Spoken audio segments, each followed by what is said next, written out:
Can I finish 5 books in 5 days? Hello everyone, my name is Julie, and today is Thursday, March 26th. And as you can tell from the stack of books next to me, I have 5 books left on my March TBR. So in this video, I'm going to be attempting to do something I've never done before, and I'm going to try to finish 5 books in 5 days. This is extremely ambitious. I have a busy week coming up.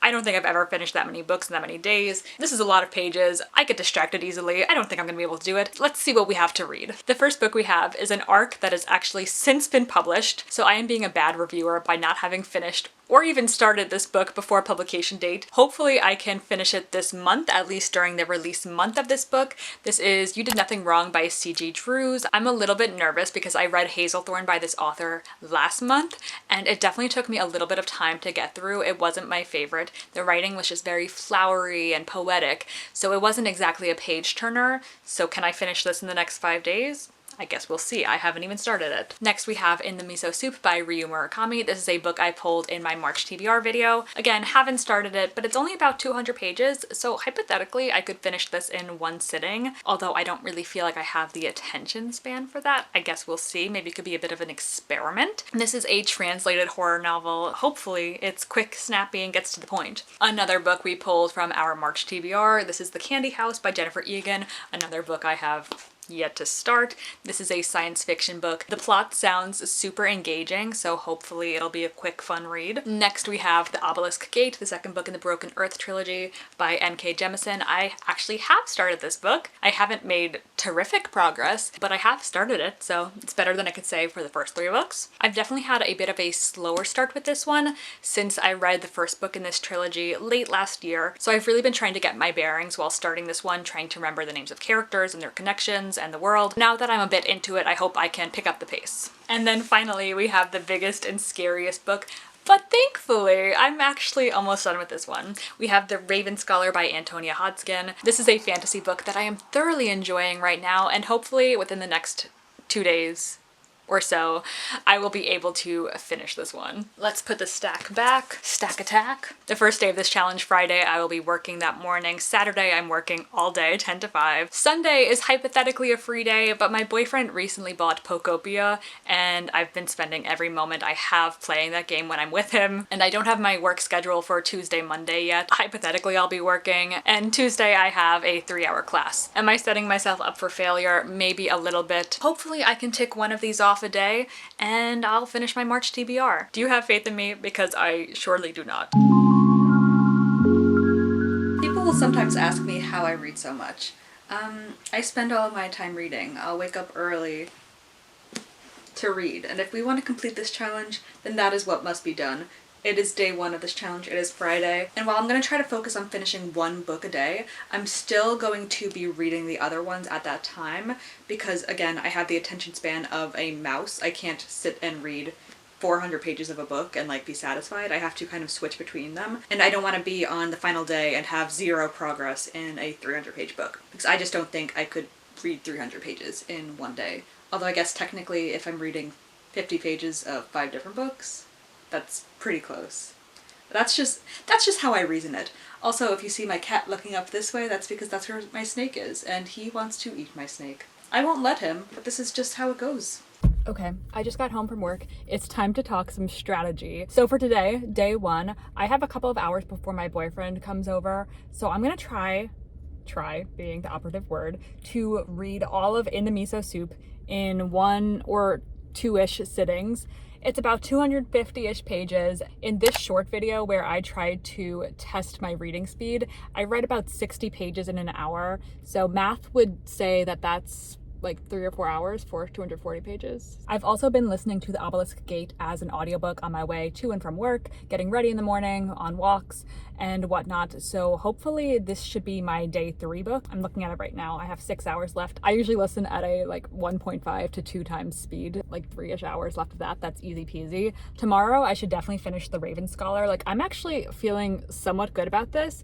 The only 2 that I'm not super confident about are the C.G. Drews book and The Candy House. I started The Candy House yesterday. It's a little confusing so far. I'm struggling to see a point. I don't really DNF books, and Also, I'm only like 50 pages in. If I were to DNF books, it probably wouldn't be this early on. We'll see about that one. That will probably be my day 5 book, and hopefully I'll start, I can't even remember the name of the book, the C.G. Drews book today, and then like hopefully by Monday I could probably finish it. I also got my work schedule for next week. I am working all day Monday and Tuesday morning, and Tuesday evening I have class. We're not looking great. We're not looking great, guys. I do have work tomorrow from 10 to 5, so on my lunch break I should be able to get like an hour of reading done, so long as there's no one like super chatty in the break room. That's the plan. Will it work? I guess we'll see. I'm gonna go have some lunch and then try to read a book in one sitting, something I've never done before because I'm not that fast of a reader, and also I have the attention span of a goldfish, like I'll keep saying. I think the last clip I said I have the attention span of a mouse. That's just not the saying. Let's go read. Let's get started. This book is actually only 217 pages, so it's not quite as intimidating as I thought. I'm going to set a stopwatch to see how long it takes me to finish this entire book, should I actually finish this book. I've got my mermaid blanket. That was like my childhood dream, was to be a mermaid. Still want to. I've got some snackies, some water, and some cherry blossom spring ambiance. Let's see if we can do this.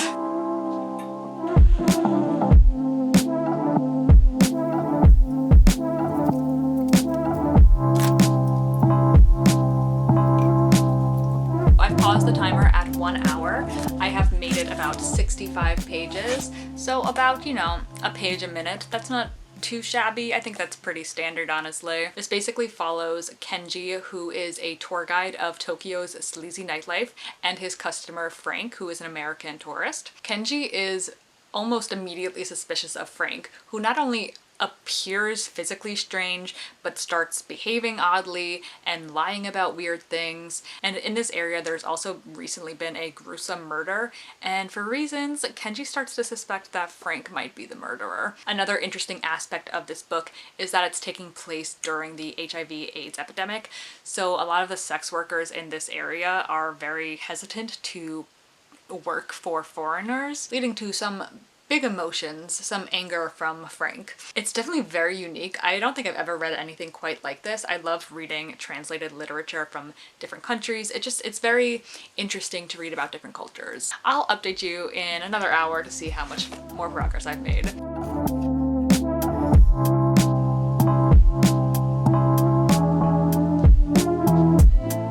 This book went from atmospherically creepy to gory really quickly. Don't get me wrong, it's great, I love it, but wow. You ever seen a man's face burnt off with his own cigarette lighter? Didn't think so. Didn't think so.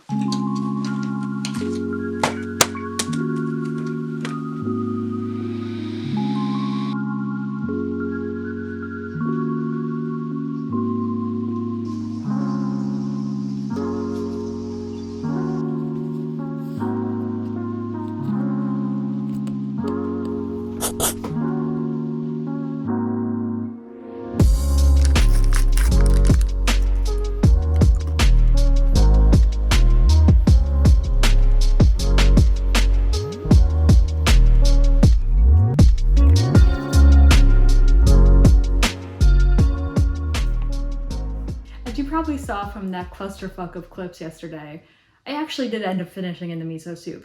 Was it in one sitting? No, it was not in one sitting. In one sitting, I actually got a lot done. I would say over half the book, but then my boyfriend came over and I stopped reading. It was kind of on and off again until pretty close to midnight, so I did finish it in one day. That's impressive. This book, today's book, I did not finish in one day. I started this book like 2 or 3 weeks ago, but you can't blame me because it's 650 pages. Speaking of 650 pages, I'm 610 pages in, so I should be able to finish this off easy peasy, no problemo. Since I didn't update you yesterday on In the Miso Soup, I'll just give you a quick rating, a quick thoughts on it. I gave that book a 4 stars. I love Japanese translated literature. I just feel like it's such an interesting style. It's very straightforward and concise. It was kind of eerie and psychological up until the clip where I was pretty flabbergasted by what was happening. There was some really gory body horror for like 5 or 6 pages, and then it kind of went back to the psychological horror. It was pretty fucked up. Like I was reading out lines to my boyfriend. I was pretty shocked by how disgusting these murder scenes were. The rest of the book was definitely more character focused, looking at their connections after some horrific crimes were committed and the aftermath of that. Definitely enjoyed it. Would not recommend it to people who have a weak stomach. We're doing the Raven Scholar today. I'll be done with it by tonight. We're on track. We're on track to read 5 books in 5 days. I'm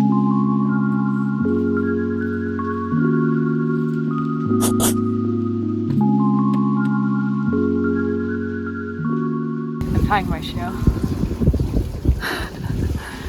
Haven't done much reading today. I'm going to be listening to the audiobook of the 5th season on the way home. We went for a little walk before I left to go home. And of course, I have to stop at the little free library, my boyfriend's little free library in his town, and they cover it for the winter for some reason. God forbid, like, I don't know, it gets wet or snowy, whatever. But they finally opened it back up. So let's see what they have in here. Come on, come along.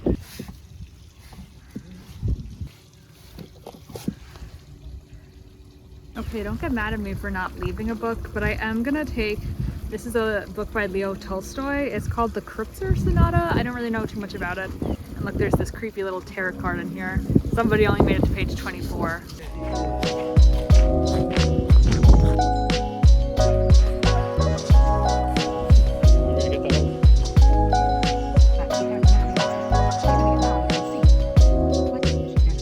It's time for some cohesive updates since I haven't been home in about a day, and some of the footage filmed in my boyfriend's dark room, it wasn't great. I'm not gonna lie, it wasn't great. Let's quickly recap the last couple of days. On Friday, I finished In the Miso Soup. That's 1 book finished in 1 day.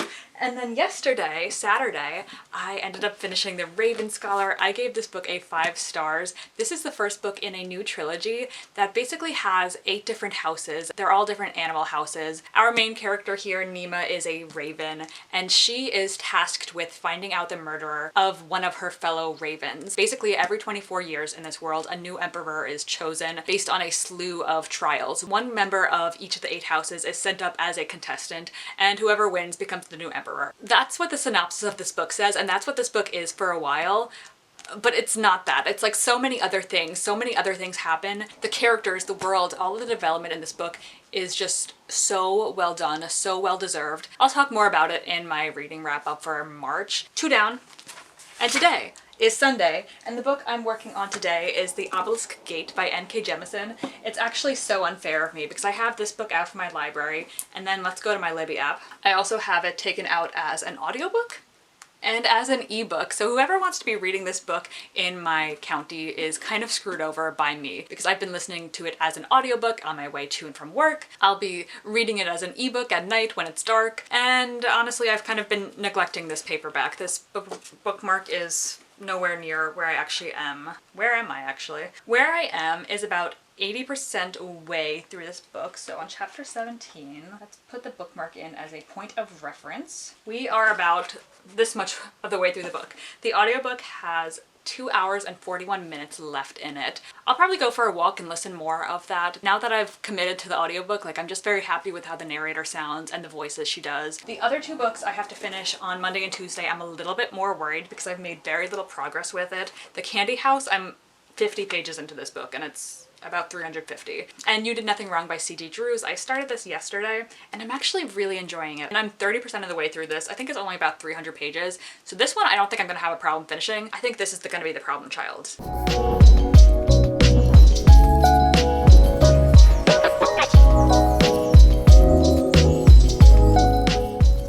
About an hour left on the audiobook. I have some reading journal updates I need to do, so I'm just gonna get cozy, do a little bit of journaling while listening to the audiobook, and then I'll let you know my final thoughts.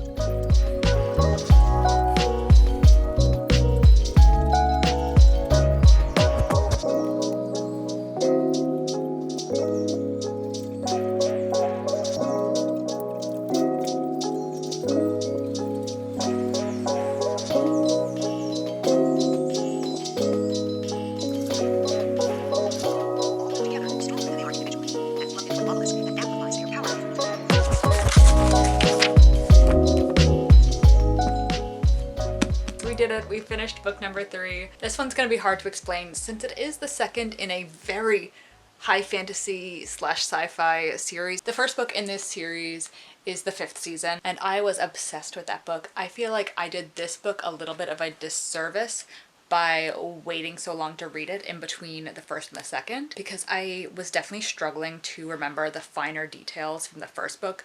Definitely I remembered the bigger picture and the main characters, but the more finer, minute details, they've escaped my brain, unfortunately. There's a pretty complex type of magic called originy, which is a certain type of person who can basically control the earth and like earthquakes and icing things, and it's very dangerous if left untrained. And that's kind of the bulk of people. It's usually like in children who can't control their emotions end up killing a lot of people and destroying things, and so they're brought to this school called the Fulcrum where they're supposed to be trained. But these origins, they're treated really, really horribly. Parents will kill their origenic children. They're not allowed to exist without guardians because they are perceived as so dangerous, while the really trained ones actually are very helpful and can prevent all the disasters in this kind of apocalyptic world. Not a lot I could actually tell you about this book without spoiling things from the first book. That's where I'll leave it. We are successful. Day 3, we finished our 3rd book. Day 4 and 5, I'm a little bit more skeptical of.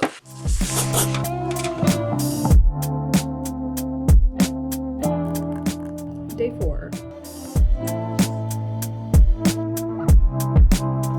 It is Monday, day 4 of this challenge, and we are almost done with You Did Nothing Wrong by C.G. Drews.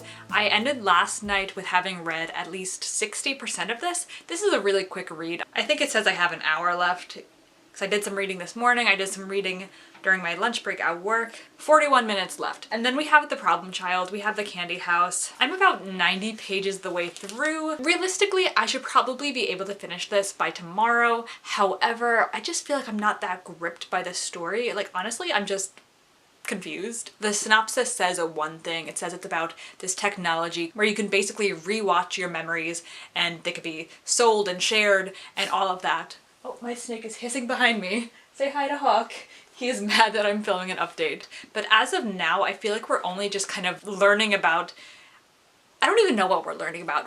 It's just these seemingly random characters in this world that I'm not even sure of what is happening. It turns out this is actually a companion novel to a first book that was released, and I feel like I might just be missing some important context.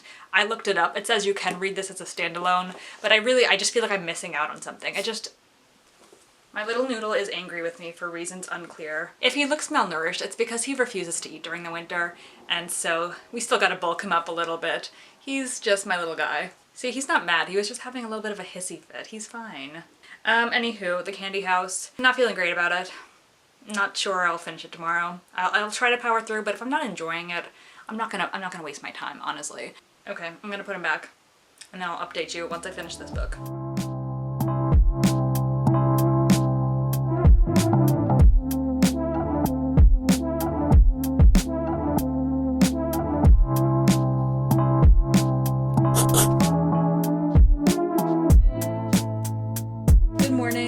Day 5, the final day of this challenge. As you saw, I did end up finishing You Did Nothing Wrong last night. 4 out of 5 so far. You Did Nothing Wrong is an adult horror book. Our main character, Elodie, has a 6-year-old autistic son named Jude, and she very quickly meets and marries this guy, Brendan, in a way that seems like she's just using him to get out of her own poor situation. At its surface, it looks perfect. They have a new baby on the way. He's rebuilding his childhood home. However, there's some interesting relationships going on in that book. Elodie is very defensive over her son. She doesn't want anybody knowing about his problems. She really doesn't even want her husband helping out with him, in fear that he will find out that there's something wrong with him. At the same time, she's pretty resentful towards her son. He's a lot of work. That feeling of frustration is definitely understandable, but you really see it kind of taking over her life and building this resentment as she kind of slowly descends into this madness. Where the horror aspect of this book comes in is that basically Jude, the son, is convinced that the house is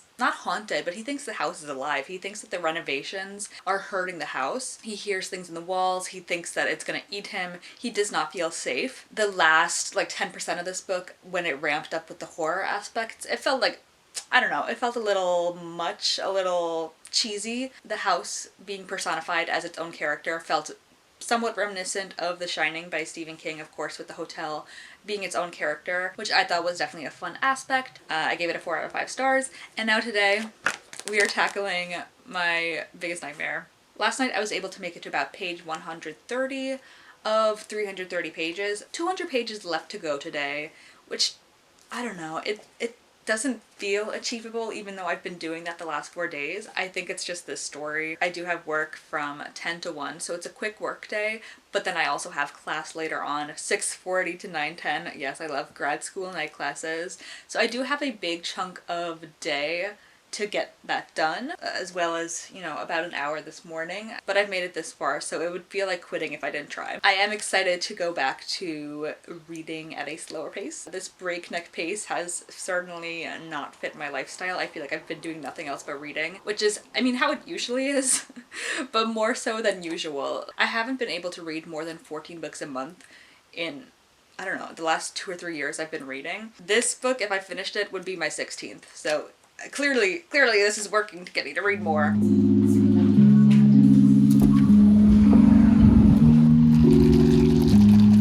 Listen, I really just feel like I deserve a sweet treat after almost reading 5 books in a day. A week. Today's a good day. We're gonna finish the candy house. Mark my words. Let's do it.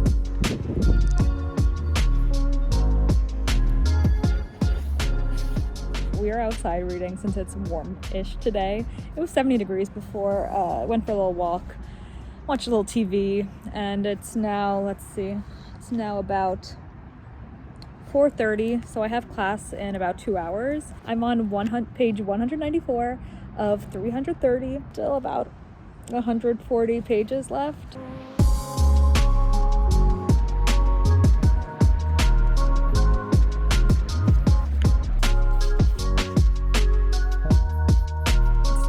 I've got like less than 30 pages left, but boy, I am losing steam. I do not want to read this book anymore. It's not bad. It's gotten better. I've lost my patience. I've lost it. Fun fact, this book makes mentions of both of my schools. Here they mention Queens College, where I'm currently doing my MLS, and much earlier they mentioned SUNY New Paltz, where I did my undergrad.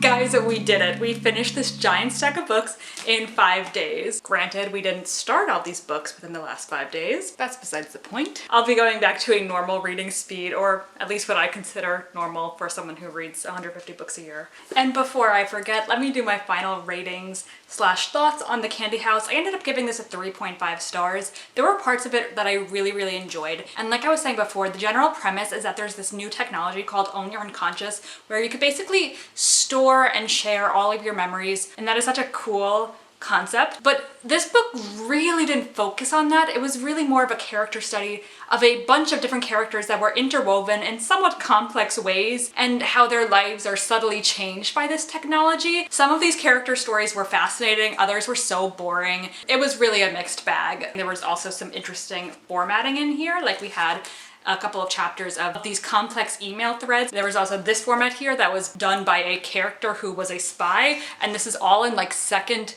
person thoughts that she's having as she's completing a mission. Really fascinating stuff, interwoven with some pretty boring characters and chapters. Anywho, thank you guys so much for watching my trials and tribulations. If you enjoyed, make sure to give it a thumbs up, leave a comment down below, and subscribe for more bookish content. I will see you next time. Peace out, Girl Scout, and good